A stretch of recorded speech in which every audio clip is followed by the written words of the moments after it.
एक बार की बात है, गौतम बुद्ध अपने शिष्यों को जिंदगी से जुड़ी अच्छी बुरी चीजों का ज्ञान दे रहे थे।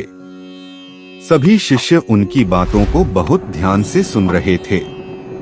उन सभी में एक शिष्य ऐसा था जिसे प्रश्न पूछने की बहुत आदत थी। वो उठकर गौतम बुद्ध के पास गया और उनसे बोला, आप हमें जिंदगी के बारे में जो कुछ सिखा रहे हैं उस सब का क्या फायदा, क्योंकि हम में से बहुत से बच्चों को ये भी नहीं पता कि हमारे जीवन का मूल्य क्या है और ये जीवन हमारे लिए कितना कीमती है। पहले आप हमें ये बताइए कि इस जीवन का मूल्य क्या है। अपने शिष्य की बात सुनकर गौतम बुद्ध अपने कक्ष में गए और एक चमकता हुआ पत्थर का टुकड़ा लेकर आए। वो टुकड़ा उन्होंने अपने शिष्य को दिया और बोले, मैं तुम्हें इस जीवन का मूल्य तब बताऊंगा जब तुम इस पत्थर का सही मूल्य पता लगाकर आओगे। साथ ही ये ध्यान रखना कि तुम्हें ये पत्थर का टुकड़ा किसी को बेचना नहीं है। गौतम बुद्ध की बात मानकर वो शिष्य बाजार की तरफ चला गया।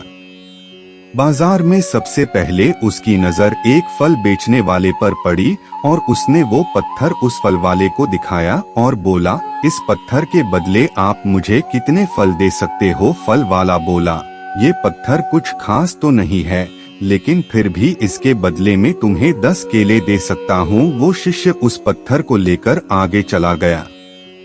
फिर उसे एक सब्जी वाला मिला। शिष्य ने उस सब्जी वाले से उस पत्थर की कीमत पूछी। सब्जी वाले ने उस पत्थर को ध्यान से देखा और बोला, इस पत्थर की कीमत के बदले में तुम्हें ज्यादा से ज्यादा एक बोरी भरकर सब्जियां दे सकता हूँ। इसके बाद वो शिष्य उस पत्थर को लेकर एक सोने के व्यापारी के पास गया। उस पत्थर की टुकड़े की चमक देखते ही उस सुनार ने उसकी कीमत 100 सोने के सिक्के लगाई।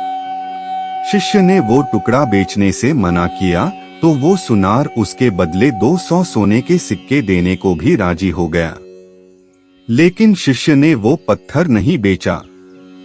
इसके बाद वो शिष्य एक हीरों के व्यापारी के पास गया और उनके सामने उसने वो पत्थर के टुकड़े को रख दिया। उस पत्थर को देखते ही हीरों के व्यापारी ने एक साफ कपड़ा बिछाया, उस पत्थर को उसके ऊपर रखा, फिर उसकी परिक्रमा की और हाथ जोड़कर उस पत्थर को कपड़े में लपेटते हुए वो बोला, तुम जिसे मामूली पत्थर समझकर उसकी कीमत पूछ रहे हो, असल में ये एक बेशकीमती रूबी है। ऐसा रूबी हर किसी को नहीं मिलता। मैं अगर अपना सब कुछ बेच भी दूं तो भी इसकी कीमत नहीं चुका सकता। उस व्यापारी की बातें सुनकर वो शिष्य हैरान हो गया। वो दौड़ा दौड़ा सीधा बुद्ध के पास आया और उन्हें उसने जो कुछ भी बाजा। उसकी अचरज भरी बातें सुनकर गौतम बुद्ध बोले, तुम्हारे सवाल का जवाब इस रूबी की कीमत में ही छिपा है। हमारा जीवन भी एक रूबी है, रूबी की तरह ये भी बेशकीमती है, लेकिन हम इस बात को हमेशा नजरअंदाज करते हैं और अपने जीवन का मूल्य नहीं समझते।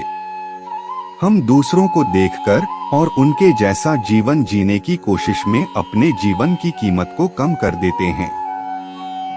हम ये सोचते हैं कि हमारी जिंदगी की कीमत वही है जो दूसरे हमें बताते हैं, लेकिन ये बात हमेशा ध्यान रखना कि सामने वाला अपनी हैसियत, बुद्धि और अपनी समझ के हिसाब से तुम्हारी कीमत लगाता है।